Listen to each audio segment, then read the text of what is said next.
One of the more important features is the ability to select, transform, move images in Photoshop.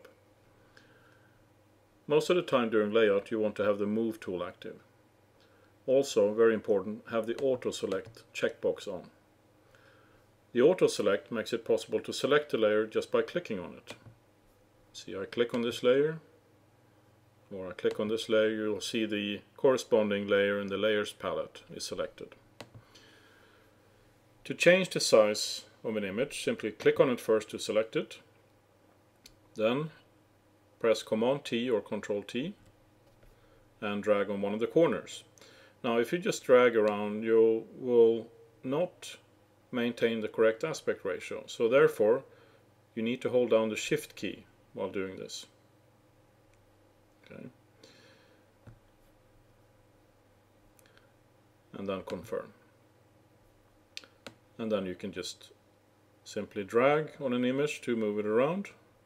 If you happen to position the image so that the hole behind here is seen, then you will be given a warning message when you try to save the spread.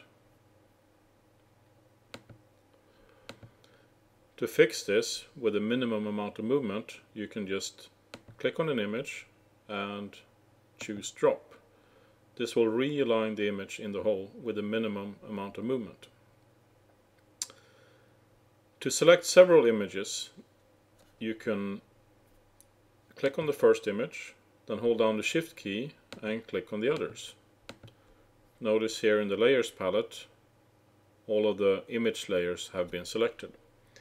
To deselect, you can just click somewhere in the background, or you can come in here under Select and choose Deselect. Another way of selecting several images is by dragging with the Move tool. Every layer that is touched by this rectangle will be selected. You'll notice that also the holes have been selected here, but that doesn't matter because ProAlbum-Designer is smart enough to know that if you, for instance, put a black border on these, it will only apply this layer effect to the images. The third way of selecting several images is of course to come in here and choose the individual layers, but this is more error prone, so I would recommend one of the first two methods.